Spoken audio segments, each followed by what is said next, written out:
Ladies and gentlemen, coming to you live from the Lucky Dog studio in a hidden location somewhere in the upper Midwest of the United States of America, it's a brother making his own way but with all the wrong opinions.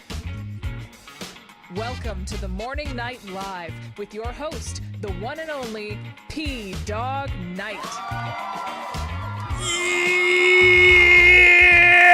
Yes!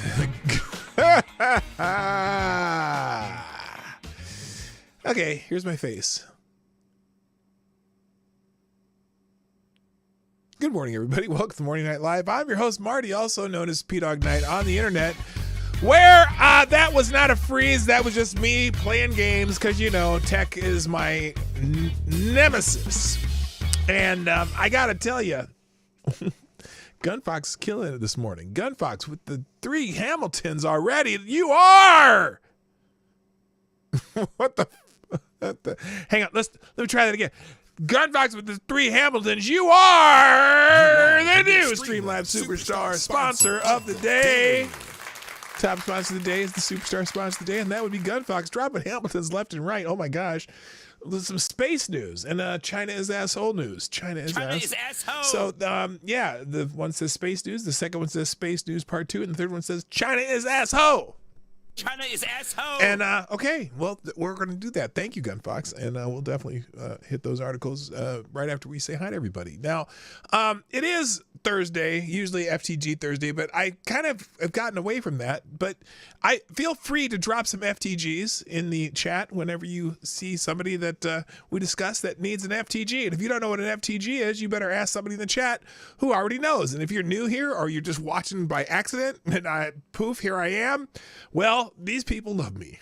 Well, they're over there. I think the chat's that way, right? Anyway, I make assumptions about a lot of things, so just get used to it. So I'm oh no, 14 Republicans joined forces with Democrats to torpedo Mike Johnson's revive spending bill. Well, there you go. Fill that gash. Ooh, that's what is going on? What's going on there? Anyway, let's say hi and get this started. First in chat, Mr. Avocados down. He gets the bell. Even beat me here today because I had one of those little technical glitches that made me have to refresh, and poof, I opened it up and there he is already. Also, good morning, Kara Soldier, Mike Savage, Blarg, JB's in the house, Somnambule Nation. Thanks for tweeting out the show before me. Excuse me. I'm having troubles. Also, good morning, Lord Stanhope, JB, Johnny Boobertech on the keys over there. Well, I mean, you know, right, Johnny? You know, can you pin that to the top of the chat, though? Okay, yeah, thank you. All right, and let's see who else is here. Attack Alpaca, what's up? Anonymity T2, I'll be back, is here. Said Lord Stanhope, I got Attack Alpaca. Is Gunfox 61, the amazing administrator of the P-Dog Night Discord server.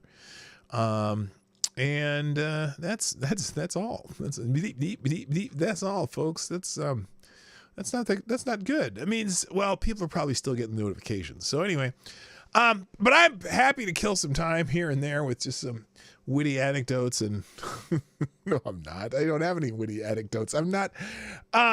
So let's see. Let me think what I'm trying to do. Well, here, let me remind you too. I have 2 other YouTube channels. And I'm starting to post stuff on them again. One of them is called Marty's Big Journey. You just write it out without any punctuation, Marty's Big Journey. And that's kind of travel and just general Marty stuff. Whatever I'm doing, it ends up on Marty's Big Journey because everything that I do is a part of my big journey in life. Got a couple new videos there. And also, my other channel is Marty's Got Jokes. Or no, Marty, no S, Marty Got Jokes, kind of using the melanated vernacular without putting an S there. Marty Got Jokes. So if you're interested in, that's just mostly I just do funny things and tell jokes in there. So, and in fact, let me show you right now. My daughter gave me this for my birthday in April, and I haven't opened it. Well, I've opened it, but I haven't started it. I'm going to start taking care of this, right? And what it is, she gave me this box with, it's called Birthday Roulette. Oops, here, you can't even see it. I forgot to get over here. It's called Birthday Roulette. Here, let's make the screen bigger so I can show you. It's Birthday Roulette. And what it is, it's 61 cards that she wrote out. See, there's these cards in here. There's all these cards. 61 cards. And it says, one of these cards is your actual birthday card. And the rest are dad jokes. Happy birthday, happy hunting, and then a little happy birthday sticks and stuff. And the reason she gave this to me is because she wanted me to use it on my jokes channel. And I've been trying to figure out how I'm going to roll this out in a certain way, and I finally decided how I'm going to do it. So you're going to start seeing all 60 of these, well, in one birthday card, on my jokes channel. So if you're into that kind of stuff, actually, I would love it if you guys could, help me promote that channel. And hopefully they'll be funny. I mean, I already got a bunch of jokes on there anyway, and mostly dad jokes, And yeah, so we're gonna do that. Homemade gifts are the best. Oh, it is. I'm telling you, that gift made me so happy when I saw it, and I've been trying to figure out how to roll it out. And so she and I just cut a video a couple weeks ago, just a short one that I'm gonna doctor up and so I can present it. And I think the goal is just to grow that channel, just to make it fun and have people enjoy the anticipation of opening each one of those cards. And I'll probably wait till I get like 100 subscribers to get a card to open the next card or something like that. I'm trying to figure out how to use this effectively so that my daughter's great gift can be even greater. So that's that. All right, let's get into the show. Good morning, Darren Root, by the way. And my other favorite Canadian, Unacceptable Views, and Aaron Meredith all showed up as I was speaking, and several more of you. So please say something in the chat. I'll say hi. Or you can always sponsor the show by hitting the like button, because there's way more people than likes right now. And you can also share the stream. Thank you, Somnambule Nation, for doing that. Has anyone else shared the stream yet? Yes. Scribe Light. Thank you, Dog Thrapple. And we'll just scribe. So Somnambule Nation Scribe have shared it. I put the link in the chat at some point. So there you go. I see you shiver with anticipation.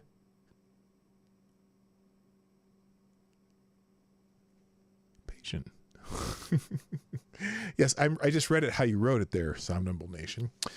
Okay, I looked up toning the results. Our workout videos. No, we're toning it. They're toning down the rhetoric. So anyway, hello everybody. Gunfox has 3 articles here. Let's do these right now because of the wonderful things he does. I already closed the music thing there. Okay, let me make sure this works. Yes, there's that one. That's 1. And that's 2.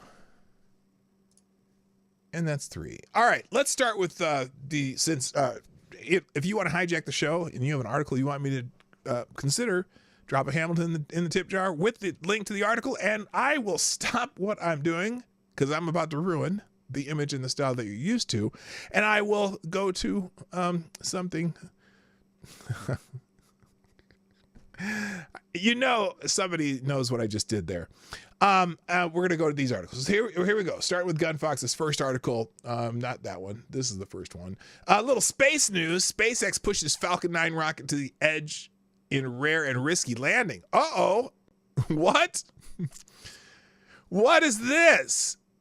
SpaceX completed a rare rocket landing today, which saw the firm land its Falcon 9's first stage rocket booster in the Atlantic Ocean after flying it faster than it typically does. This was one of the most strenuous landings for the workhorse Falcon 9 rocket, which has more than 300 landings in its flight history. The booster landed on a SpaceX drone ship in the Atlantic Ocean after it launched the European Commission's Galileo navigation satellites to a medium Earth orbit. This mission was SpaceX's 90th mission this year. My goodness. Thank you. Sound Normal Nation got it. Yes, it is the Humpty Hump. Rest in peace. Wait, it's Humpty. Oh, yeah, that's right. He passed away, didn't he? That's Humpty Hump. All rockets can land. No. Not the way they've been landing them. Crashes are technically landed. Well, we're talking landed, and can you still use the damn thing? This is his 90th mission this year. And yet another one where the firm managed to successfully recover a rocket booster. So, yeah, that is just crazy. So here's just pictures of it. Okay, this is out in space and blah, blah, blah. Okay, the pictures don't tell me anything. I'm going to go to this one right here, though. They landed it on a ship in the ocean. Now, think about that. First of all, you're recovering a booster by making it turn itself upright and landing. How do you water? It didn't water. It landed on the ocean on a drone ship. So it's like, I'm trying to think of, I can't even think of an analogy of that. Just these ships, this is wild. Look at the speeds. I don't, 10,292 miles an hour, or knots, or not miles. I don't know what that is. Lower left. Is this video or not? No, it's not video. Let me go full screen here. I mean, this is wild. Oh, kilometers. Wait, kilometers an hour? 3,522 kilometers an hour. Altitude, 158 kilometers. Well, this is where after it landed, though, isn't it? I don't know. Anyway, this is crazy stuff, man. How do I get that off the screen? Oh, I see. Close that. So anyway, oh, here we go. The altitude is roughly 4 kilometers higher than the 116 kilometer than one reached by SpaceX boosters during this latest Starlink launch. The difference was much starker for speed, as the Starlink mission's peak booster speed at entry burn ignition was approximately 8,034 kilometers per hour, resulting in today's booster being more than 700 kilometers per hour faster during the same phase of the mission profile. The higher speed means that the rocket faces greater heat and pressure during re-entry. This increases the risk of it breaking up during re-entry for any of its components, particularly the engines, taking too much stress. However, the booster's journey from entry burn to the drone ship was normal as it landed on the ship as close to the 8.5-minute mark post liftoff. The landing completed the booster's 22nd mission. This booster's been reused 22 times. That's wild. With the SpaceX sharing during this broadcast the names that certify its boosters for up to 40 missions each. So yeah, this one booster has been reused 21 times. That's amazing. That the technology to do that and not just have them crash like Avocats Dialli's talking about is amazing. All right, moving on. Next article. More space news. The company NASA has hired to build the next space station seems to be in big trouble, firing 100 employees and unable to pay the bills.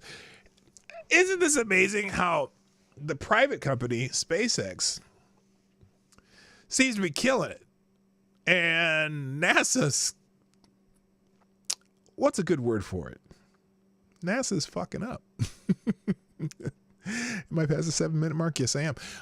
Axiom Space, the space company NASA picked to develop the private successor to the International Space Station. It's big trouble because, so this is not a NASA company, but still, they're picking, when you know the phrase picking winners and losers, it seems like NASA's picking losers. As Forbes report, the startup is struggling to pay the bills and has laid off at least 100 employees while cutting the pay of those who remain. That leaves its plan to develop a module that can dock with the International Space Station before detaching to form its own space station on thin ice.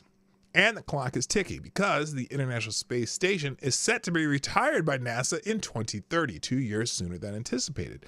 In other words, the company is quickly running out of time and is years behind schedule.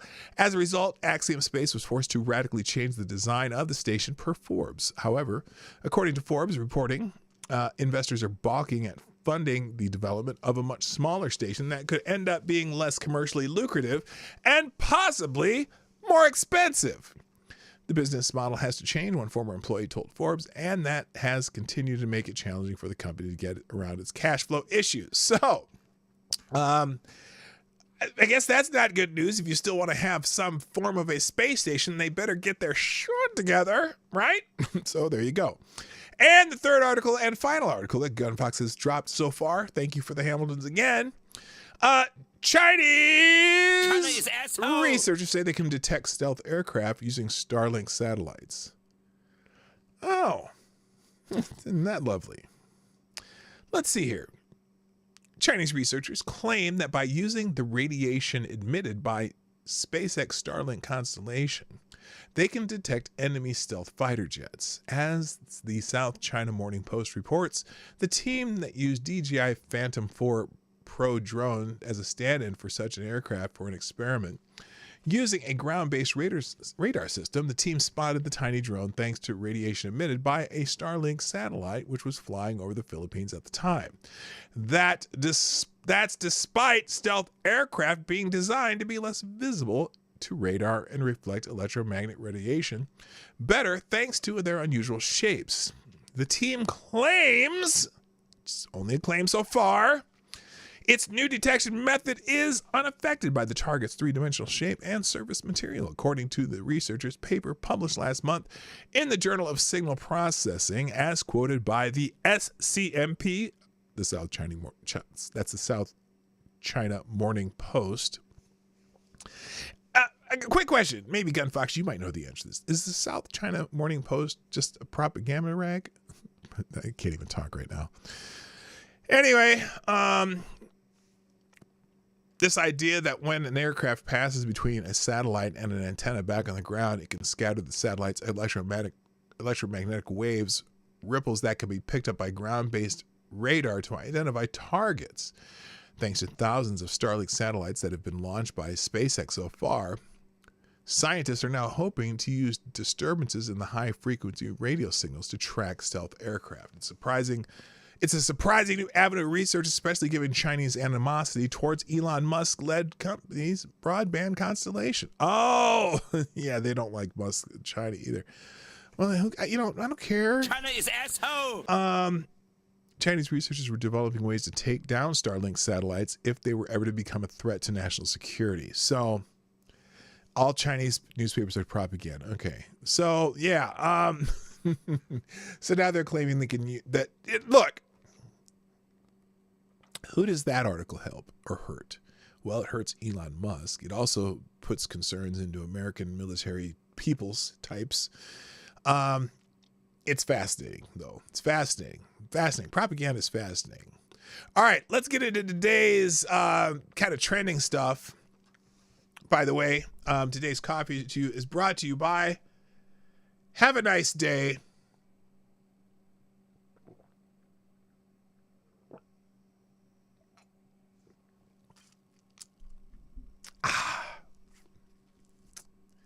That was delicious. I can't even remember who gave me this cup, but I thought it was funny. Have a nice day. Okay, if you weren't watching, you might have to go back and watch that. Today is the great day known as Talk Like a Pirate Day. And the only pirate that I really know how to talk like is Mr. Captain Jack Sparrow. So that's all I'm going to do is talk like Captain Jack Sparrow for the rest of the show. No, I'm not going to do that. I'm not going to say "arr." Although I do have one pirate joke. What is a pirate's favorite letter of the alphabet? If you said "R," you are wrong. It's the C. Thank you very much.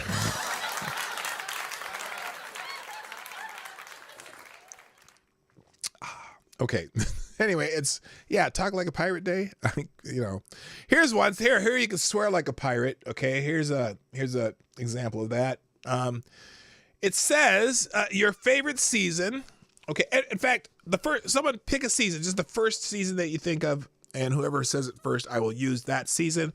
Put a season at one of the winter, spring, summer, or fall, or autumn for those who use proper language. Can I go home now? Well, no, you can't go home now. With that gay pirate voice, I would say D. No, that's how Jack Sparrow talks. He almost talks kind of either drunk or gay or something. I don't know. Favorites? No, not okay. Thank you, Anna Lynn. You win. Fall. So fall is yo ho ho. Now pick a letter of the alphabet and then a date of your month of birth. So first letter that someone puts in the chat and the first month someone puts in the chat, and I'll give you the swear like a pirate code that deciphers. So black pepper is not a season. It is a seasoning. Nice try there, AD. I knew what you meant. I knew what you meant. I just didn't accept it because it's not a season. It's a seasoning. Okay, there we go. We got fall, Q, and December. Okay, fall. Yo ho ho. Ye. Okay, and then say ye in the first. Yo ho ho. Ye pea soaked oyster sucker. There you go. You yo ho ho, you ye pea soaked oyster sucker. Arr. There you go. All right. That's in the links. Talk Like a Pirate Day. Nobody cares. Also, happy birthday, Liam is trending. Now, who the flippin' hell is Liam? Well, Liam is this little kid that apparently Donald Trump wrote a birthday card or sent a birthday letter to. Good morning, by the way, Zed the Starkey. Liam is a kid that Donald Trump sent a birthday letter to. And when Trump had his rally in Long Island last night, Donald Trump brought Liam a birthday present. Here's the video of that. Where's our beautiful Liam? I'm supposed to be on that stage, but that doesn't matter. Because I got you the best president you'll ever have. This is the best president. So this is some little kid that who likes Donald Trump. So he gave. This is yours, and in there is really good stuff. Okay? Take care of yourselves. Okay, I'm gonna go right after you. Thank you. Take care of yourself, honey. Okay? Where's our beautiful Liam? So that's nice. Now, okay, let's pause that. So people are, some people are saying, "Oh, that's so nice. He did that," and this Marjorie Taylor Greene parody account says, "I'm in tears watching this. Donald Trump was late to his rally because he was giving Liam a present. Donald Trump personally delivered Liam his own birthday gift. Happy birthday, Liam. And God bless Donald Trump." Well, yeah, okay, it's nice, but and I don't know if there's any pictures of Liam actually opening the gift. But yeah, so there you go. That's why Happy Birthday, Liam is trending. Now I was gonna scroll through here and see what left libtard dumb person who hates Donald Trump or the Trump derangement syndrome people have to say negative about him doing this. Now I saw the scroll slowly. We got some Happy Birthday Liams. This Burgess Owens, is he still a congressman? I think he is. Yeah, he's from Utah Congressional District 4. This is the man Marxist left loves to demonize and celebrate assassination attempts. Happy birthday, Liam. This is heartwarming. Okay, conservative brief. after seeing the reaction to the birthday card he sent an 8-year-old Liam, who suffers from a rare brain disorder, Donald Trump not only made sure the entire family was backstage for his rally in New York last night, Trump also personally delivered a very special birthday gift to his #1 fan. Retweets of the world can see the true Donald Trump the media doesn't want anyone to see. So there you go. I'm still waiting for a negative one. Are there any negative ones? I'm sure somebody's going to be just pissy about this. Nope. Happy birthday, Liam. Donald Trump's massive heart. Okay, so I guess maybe this is one point where maybe they're smart enough not to take a shit on this touching moment of Donald Trump giving a birthday present to a kid with a brain disease. Okay, maybe if I scroll long enough, I'm sure I'd find one, but I'm gonna stop looking because I'm not gonna ruin the emotion of the moment. Thank you, Carousel, to drop a deuce in the tip jar. Appreciate you. Via YouTube Super Chat, it says Trump is heading to Springfield, Ohio. Yes, he is. He's going to go to Springfield and he's going to go to Aurora, Colorado. I think, I'm pretty sure that's a good move. It would be great if he actually talked to citizens who saw people eating their pet, but that'd be kind of gross too. Anyway, so also trending is Cedar Point. Now, I've talked about Cedar Point on this show before. Cedar Point, the amusement park in Sandusky, Ohio, right off of Lake Erie, which I think is probably the best roller coaster park that I've ever been to. I've been to we go to a lot of amusement parks, especially when my kids were young. But Cedar Point's kind of the roller coaster capital of at least of the United States. I'm sure there's some city in China that has better roller coasters because, But Cedar Point is trending because they got a new roller coaster coming out. And I love me some roller coasters. This is going to be called Siren's Curse, the tallest, longest, and fastest tilt coaster in North America. Now, I didn't even know what a freaking tilt coaster was until I saw this video. So this is a mock-up or a AI version of what the tilt coaster is going to be like. So here we go. I'm going to show it to you on screen. Let me go full screen on that one, though. Here we go. This is what the prototype tilt coaster at Cedar Point is going to look like. So I'll turn that music down, though. So you look at it. It goes up to this, stops right here, and what the hell's going on? Apparently, it's going to tilt down like this, locked into place. And then,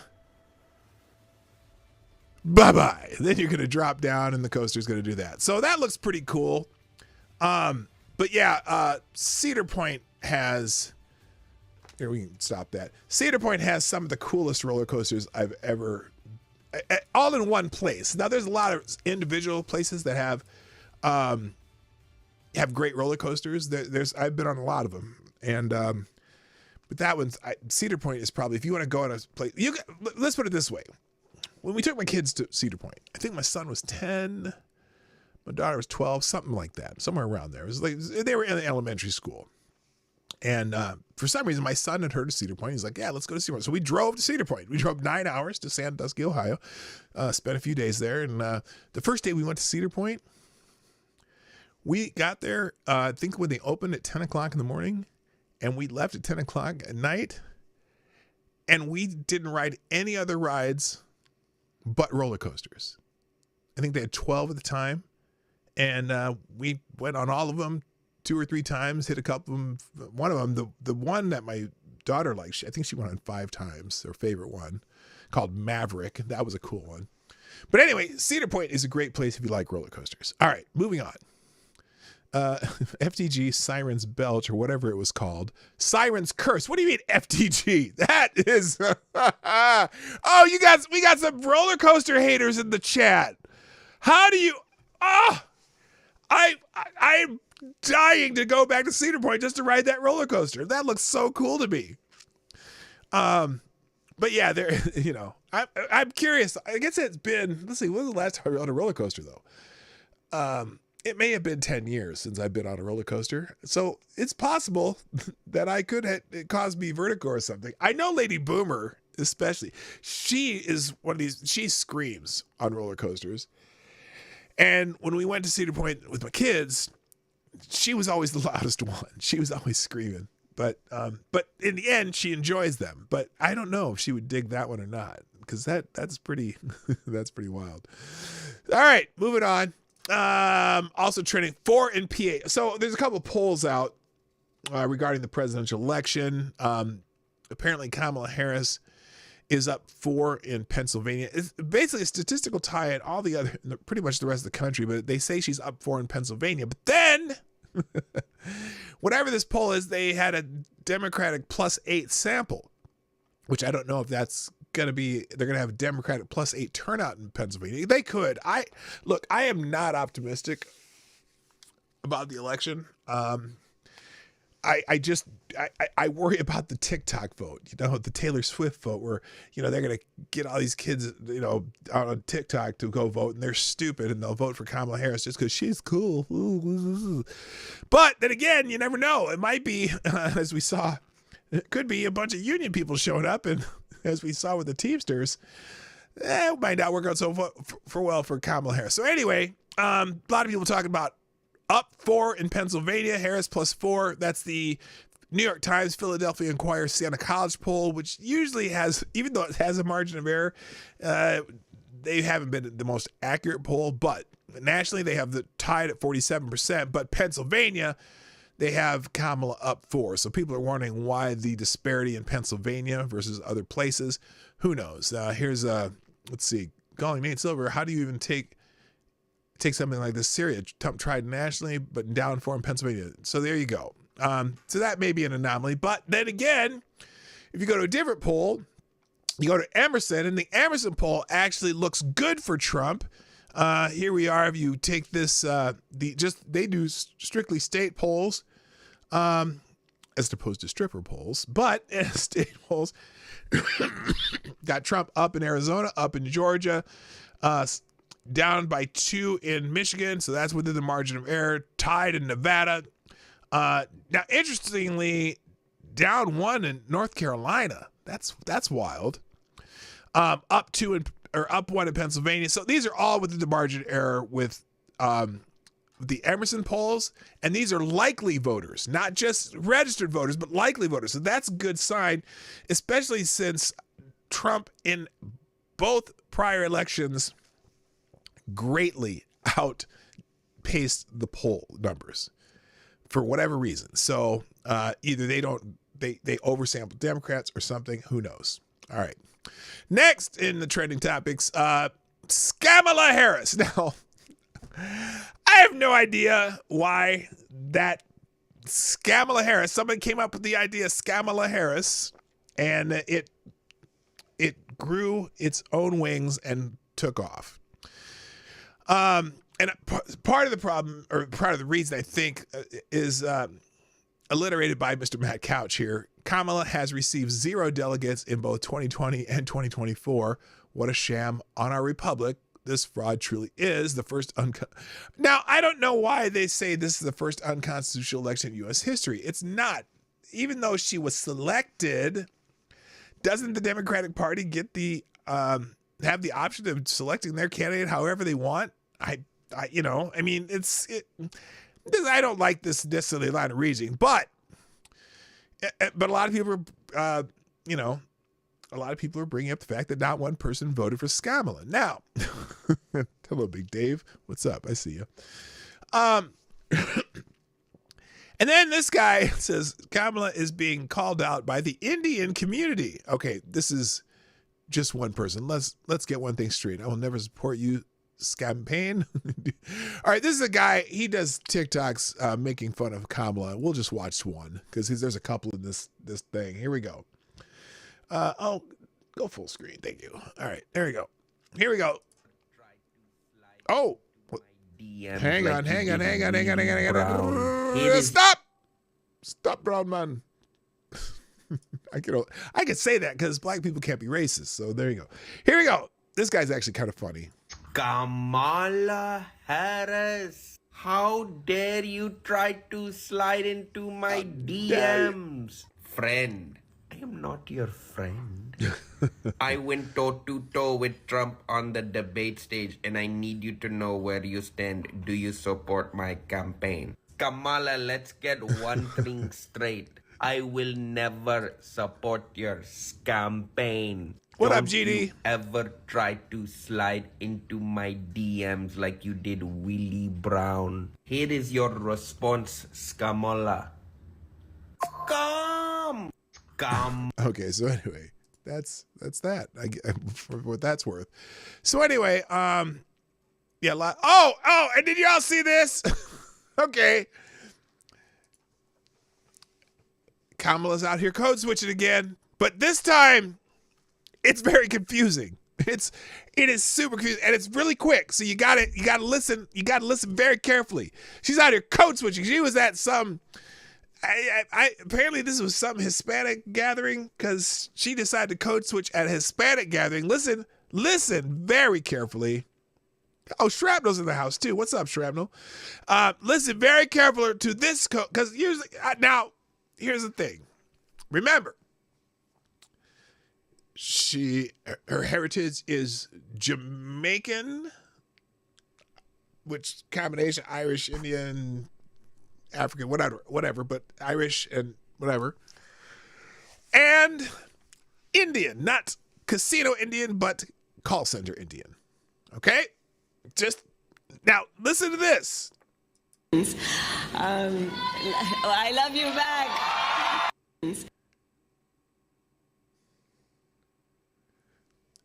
Excuse me? Remember, this is a gathering of Hispanic peoples. Listen to her. I love you back. I love you back. I am not. Was she trying to throw in some Hispanic accent? Like she is hanging out in the barrios in Los Angeles or some shit? What the hell was that? What the ever-loving hell was that? Anybody? Now, I don't know if she slipped into it any more than that, but anyway, so there you go. I don't know why else Kamala is trending. For whatever reason, everyone picked up on it, and it had a mind of its own. Also trending, Mr. Greg Gutfeld. And the reason Greg Gutfeld is trending is because Donald Trump, after his rally in Long Island, New York, actually went on the Greg Gutfeld show. And so here, let's see. This is, if you want to watch.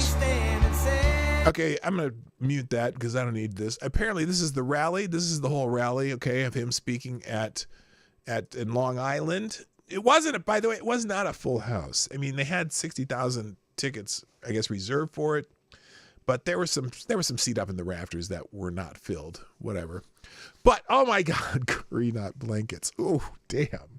And I saw the dot not feather. Yes. Wagon burners. My God, listen to you people. This is got some, oh my goodness. I can't even say some of this out loud. The stuff you're writing in my chat. What is going on? Anyway, he went on Greg Gutfeld last night. And here's just 25 seconds of him on Gutfeld. And he loves Diet Coke, but hates the woke. Oh, he was on the panel on Gutfeld. That's what it was. And this is just the introduction.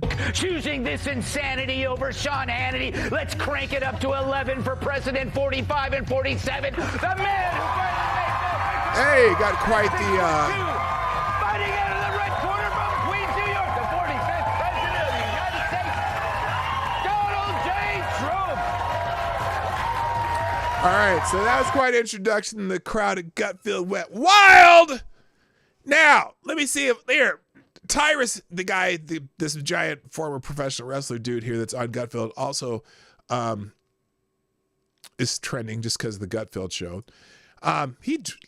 This tells you how big Tyrus is. I knew Tyrus was big, but I've never seen him juxtaposed to any other human being. And Trump's 6'3" and he's probably about 250. Tyrus is fucking huge. Holy shit. I mean, I'm a big dude myself. I'm 6'4", 280. but Tyrus is looking Tyrus is looking massive there.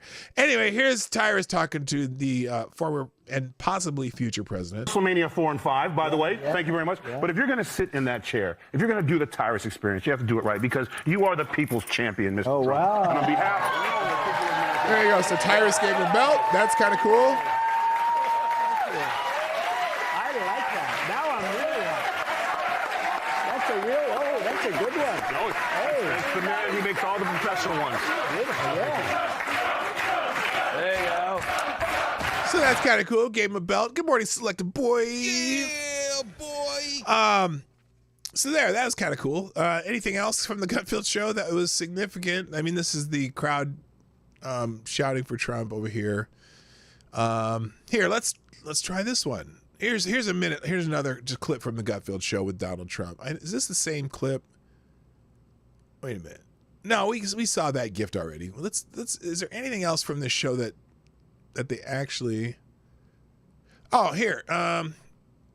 This might get into the topic of the show too. Here is Dana Perino making a point on that show. Congrats on the interview because I think that's a great venue for Trump. Yeah. Kamala Harris would never do that venue. No, I don't think so. Because it's spontaneous and you have to have substance and a quick wit and an ability to get a laugh. We don't. Oh, that's from the 5. Never mind. Anyway, there's probably a better clip of the episode. Here, let's try this one. Let's Break it up to 11 for President Nope, 40. that's just introducing him. Does anyone have a clip from the show? Oh, here's one. Gutfield said, if they told you a shooter was there, would you try to take him out with your 3-wood? I think they're talking about when he was at the golf course. Mr. P, how's your golf game? Well, haven't been thinking about it too much lately. I always said golf is a very dangerous game. It really is. It really is, especially if they're playing with you. Yeah, that's true. That's What? That was a mean joke. Pretty sad. If they had told you that the shooter was there, would you have tried to take him out with your 3-wood? I think so. Yeah. I think so. If I knew. Actually, the Secret Service did a great job. They saw the barrel of a gun, big gun. Yeah. And it came out through bushes. No, it wasn't a big gun. And how many people would see that? First, he really was very exceptional to have done it. Meanwhile. All right, so you know what's interesting about that?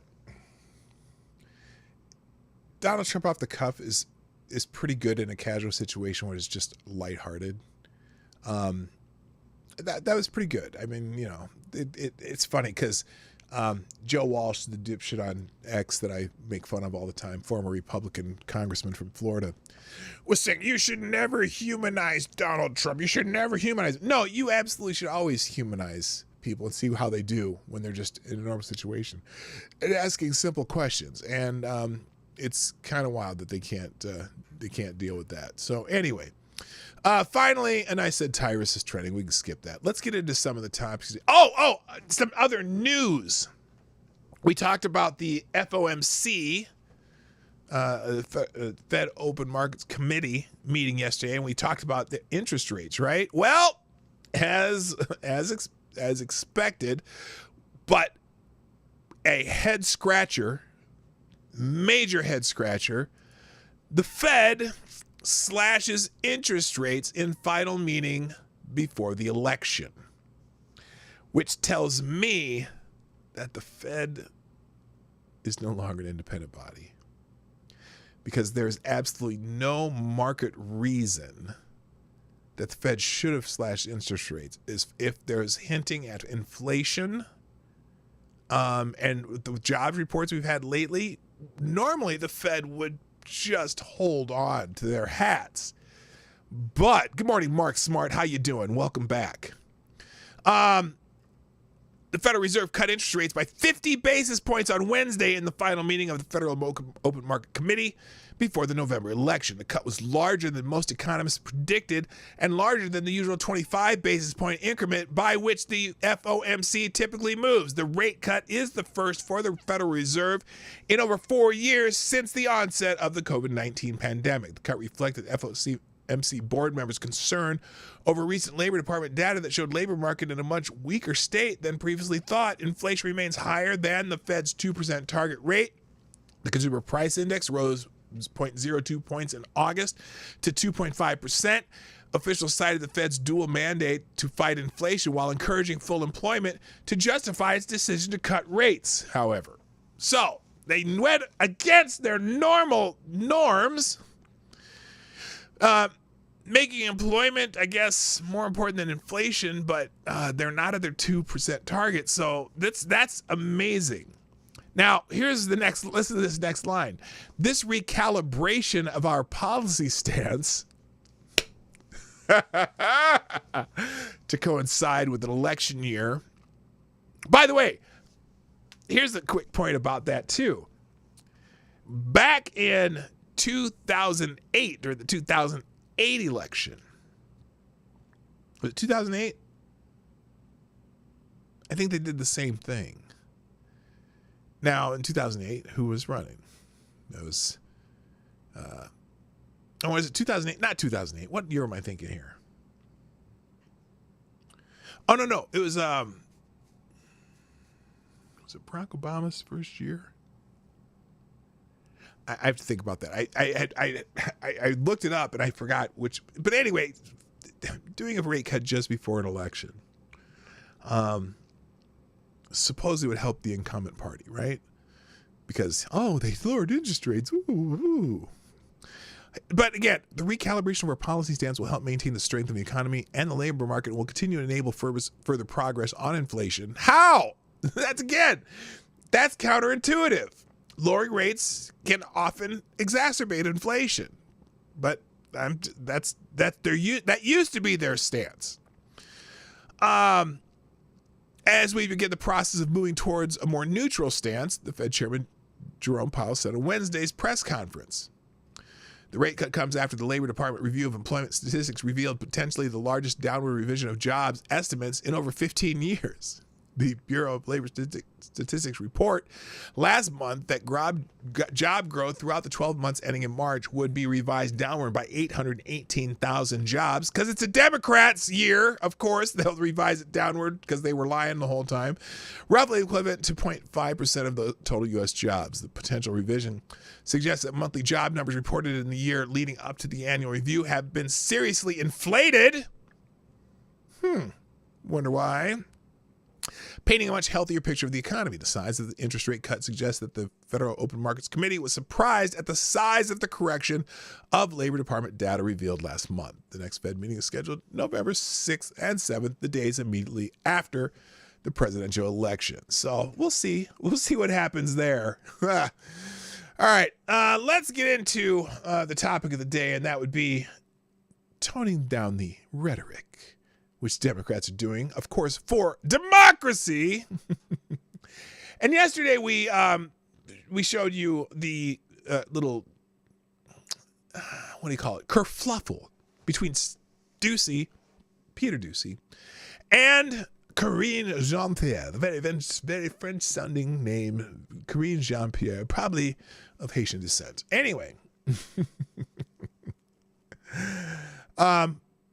And I guess, oh God, I can't believe I'm going to say this, but when you're worried about Haitians eating cats, I know that Katrine Jean-Pierre definitely eats pussy. Anyway, the 2022 midterm election should have been an extinction level event for Democrats. The party's epic abuse of power had greatly damaged the nation, and party leaders are well aware of it. But just as despair set in, along came an extraordinary gift in the form of the Supreme Court's June 2022 reversal of Roe versus Wade, a ruling that returned abortion law to the states. The landmark decision sparked fury among the left, and the party capitalized on it to mitigate what would have otherwise been a crushing defeat in November.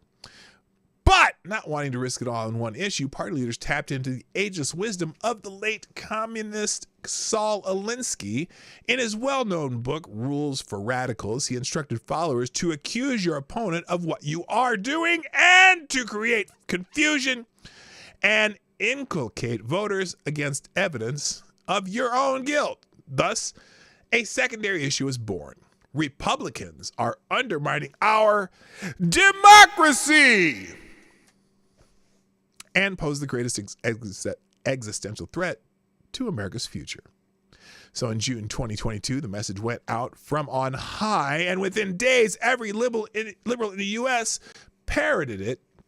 Former President Bill Clinton told late-night host James Corden, "I actually think there's a fair chance that we could completely lose our constitutional democracy for a couple of decades if we keep making bad decisions.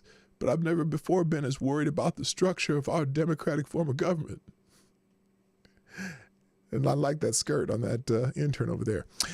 Days later, Hillary Clinton, perhaps the most corrupt woman in American politics, warned a Financial Times reporter, quote, "We are starting on the precipice of losing our democracy." And it went on. The talking point quickly became the centerpiece of the Democratic Party's deliberate, coordinated propaganda campaign. Now, just 1 week after the midterm, Democrats' worst fear was realized. Former President Donald Trump announced his candidacy for the 2024 Republican presidential nomination. It took about a nanosecond for Democrats to personalize the talking point that had worked so well for them during the midterms. Donald Trump poses the greatest threat to our democracy. Without evidence, every Democrat from President Joe Biden on down began to repeat this line at every opportunity as if it were a proven fact. The result, half of the electorate now believes that Trump truly is a threat to democracy. Good morning, Woo. I see you. Now what studio's in the house? Nice to have you. So, following the second assassination attempt on Trump on Sunday, the Democrats launched a new talking point. It's Trump's fault. His incendiary rhetoric is to blame for the attempts on his own life. This was demonstrated by an exchange on Tuesday with a White House press briefing between Fox News' Peter Doocy and the press secretary, Katrine Jean-Pierre. Prior to Doocy's question, another reporter had asked Jean-Pierre about how Trump claimed, without evidence, their new favorite line, that President Biden and Vice President Kamala Harris's rhetoric is causing him to be shot at.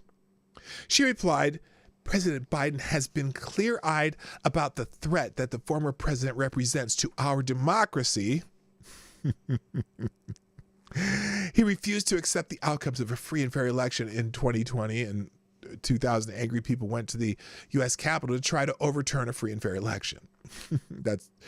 Her response prompted Doocy to ask, well, how many more assassination attempts on Donald Trump until the president, vice president, and you pick a different word to describe Trump other than a threat? Now, because if something's a threat, what do you have to do to a threat? I said this yesterday. When something's a threat, what do you have to do to a threat? You neutralize the threat, right? You neutralize the threat. And anyway, we saw her response yesterday, basically her saying that to even ask the question about Democrats' rhetoric, that's what's really dangerous. Not that Democrats are using certain rhetoric, but it's dangerous to question the type of rhetoric they're using, because what was her exact word? She said, what was the word?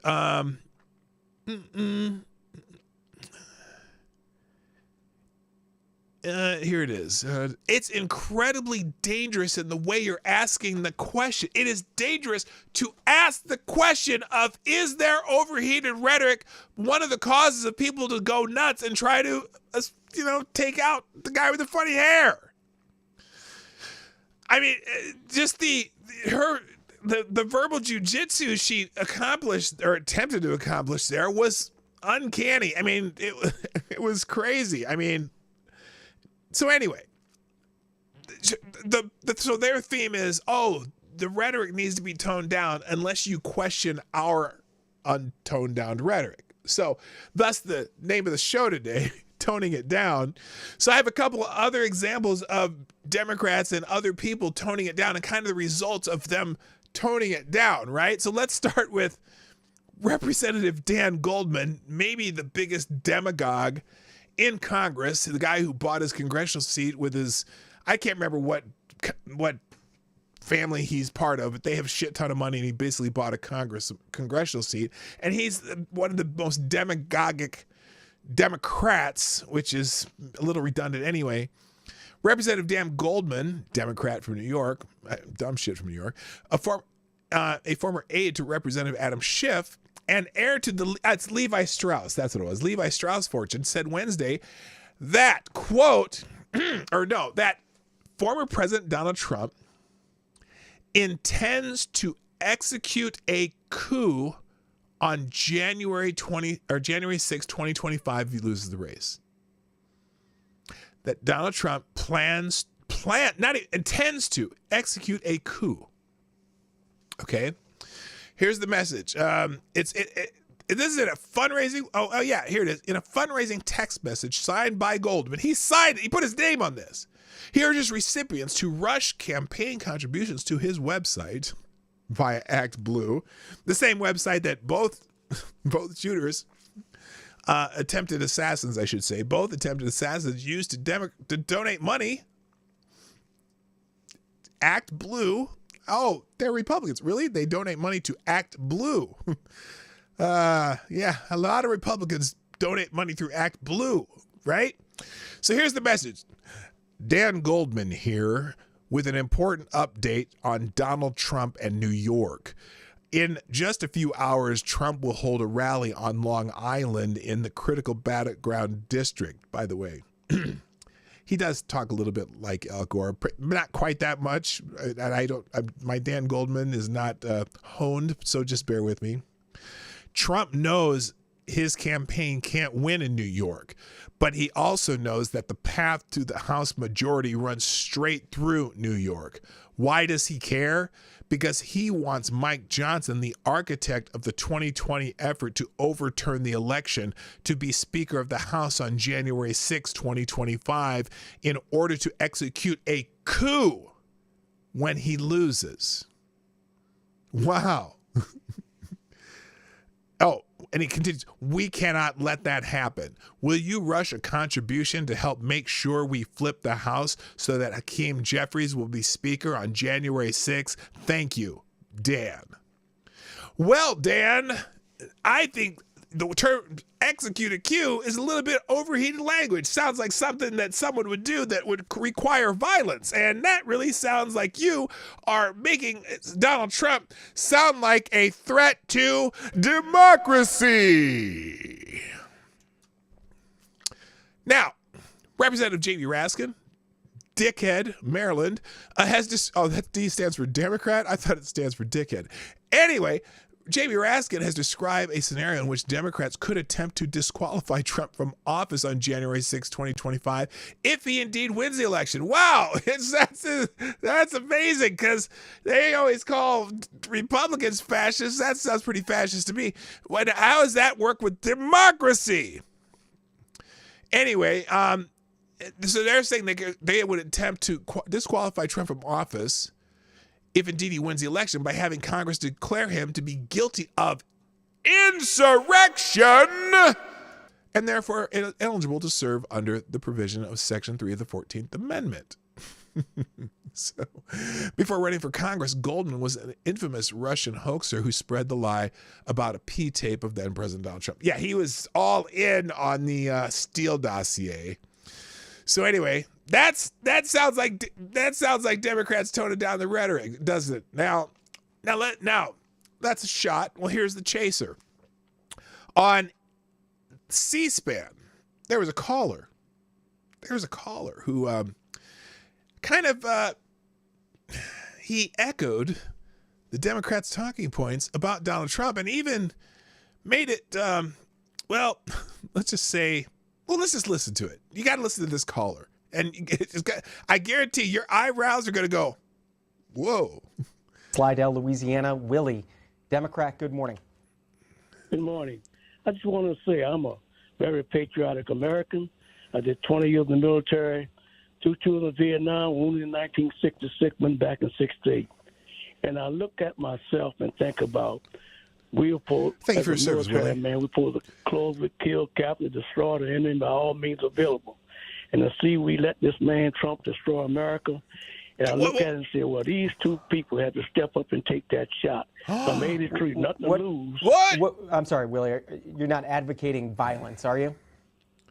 Not violence. I'm talking about defending my country. All right. Dan, in Louisville. Now, in that sentence, did you catch what he said there? Like, he said, oh, yeah, these people need to step up and take their shot. But what he said before that is what is fascinating me.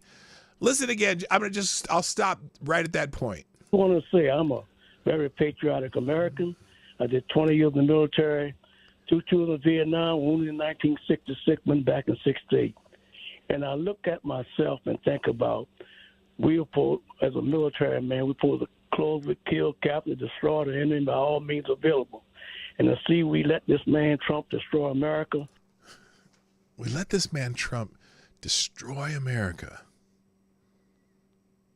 And someone had to, he said something about they had to take that shot or something. Yeah. Interesting. So we're going to move on though on the same kind of theme though, because it's interesting. A disturbing number of Democrats think America would be better off if Trump were ended. The aftermath of the second assassination attempt on former President Donald Trump has exposed an unsettling reality in America today. The growing acceptance of, or at the very least, a disturbing indifference toward violence against political opponents.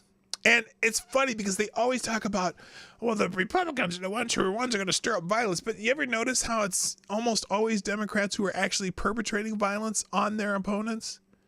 I mean, this has been, since I've been on YouTube or whatever, since I've been doing this, I got on YouTube in like 2015, 2016, when it was every time there was a conservative speaker on a college campus, if there was a Trump rally, there was always those leftist fuckbags wearing black, hoods and whatever, attacking people at these rallies and or speeches or whatever. It was always the left perpetrating violence on the right. And that's why, when I was talking the other day about January 6th, I was shocked that there were no Antifa people out there. But then I remember that day there were reports of how they were pulling people over who might have been Antifa, telling them, get the fuck out of here. They did not allow any Antifa people in the area of Washington, D.C. on that day of that Stop the Steal rally. Why? That was design. But because those are the people, like, it's funny because there's also people who, like, so who is it that somebody called the Proud Boys a militia the other day. It might have been Joy Reid or somebody. And I laughed because Proud Boys have never been a militia. The Proud Boys were a reaction to Antifa, who was attacking Republicans everywhere, or conservatives or whatever, conservative speakers. And the Proud Boys, basically so-called drinking club, but they were just a bunch of guys who went out and basically served as security for conservatives. And at Trump rallies, they would be there, and the Antifa people would come, and they'd scuffle, whatever. And I mean, it wasn't well thought out, probably not.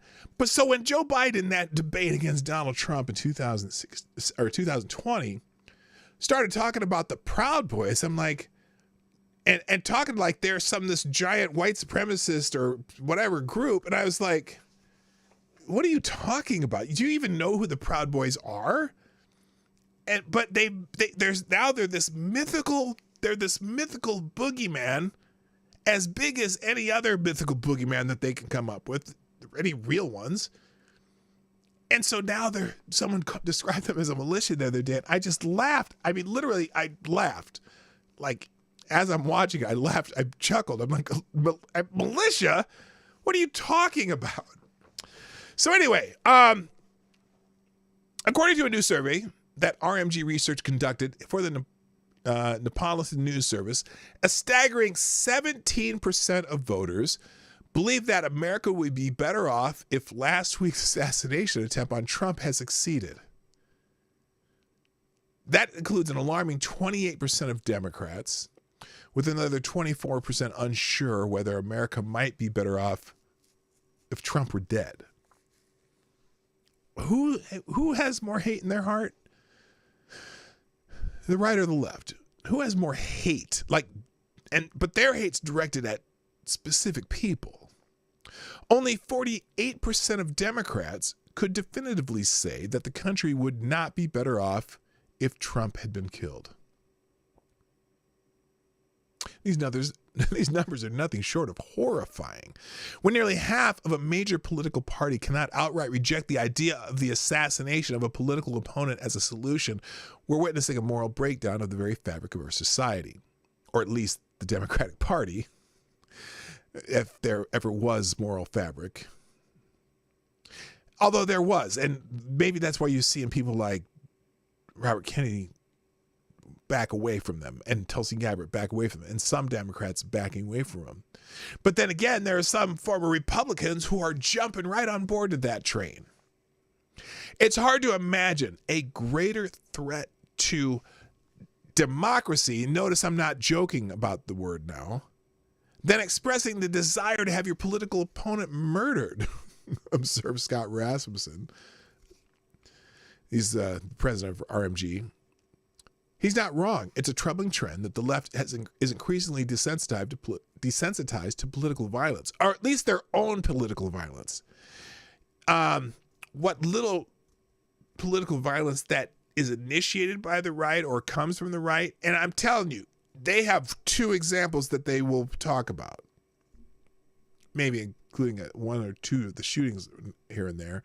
But there's a January 6th in Charlottesville. As if those were the only two examples of political violence in the last 50 years, when a vast majority of political violence comes from the left. Oh, and they might say Timothy McVeigh.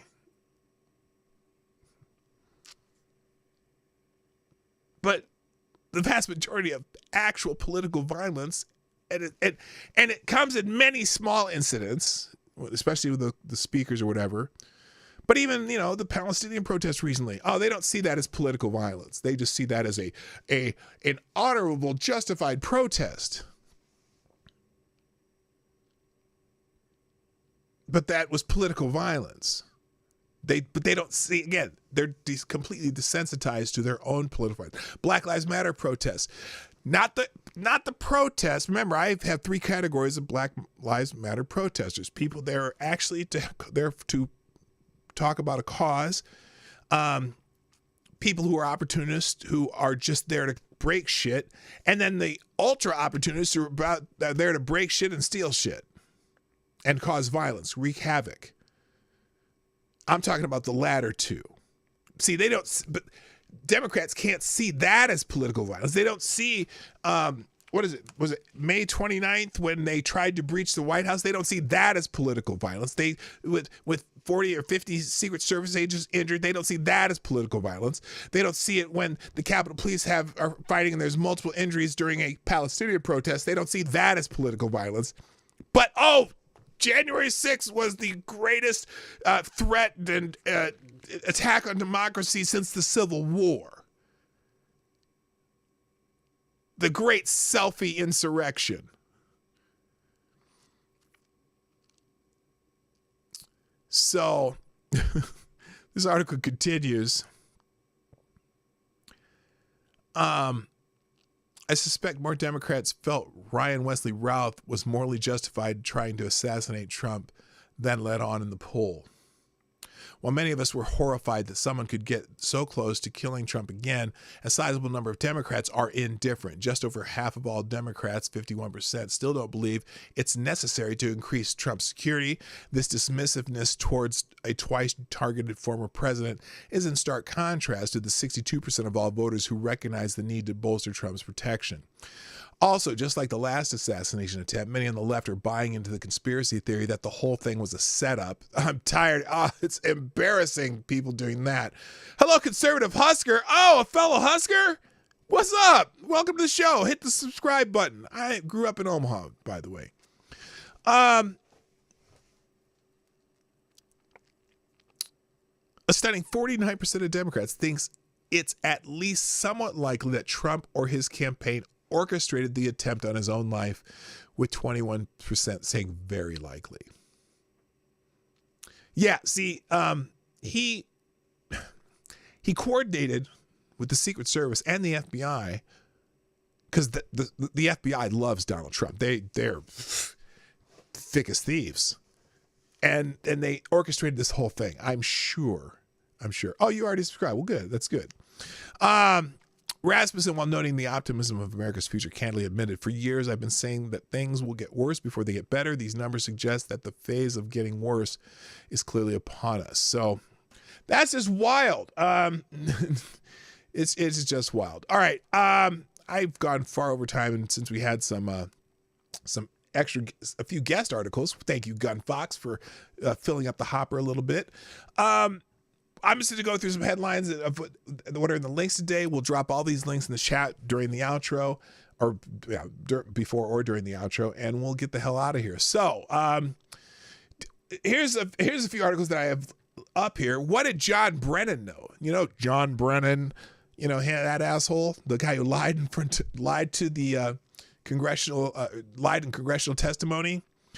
In the wake of the second attempt on his life, Donald Trump flagged the highly inflammatory language Democrats have deployed against him, such as the charges of Biden and Kamala Harris that the former president is a threat to democracy, and so forth. When it comes to inflammatory language and outright hatred, it's hard to top former CI Director John Brennan, author of Undaunted, My Fight Against America's Enemies at Home and Abroad.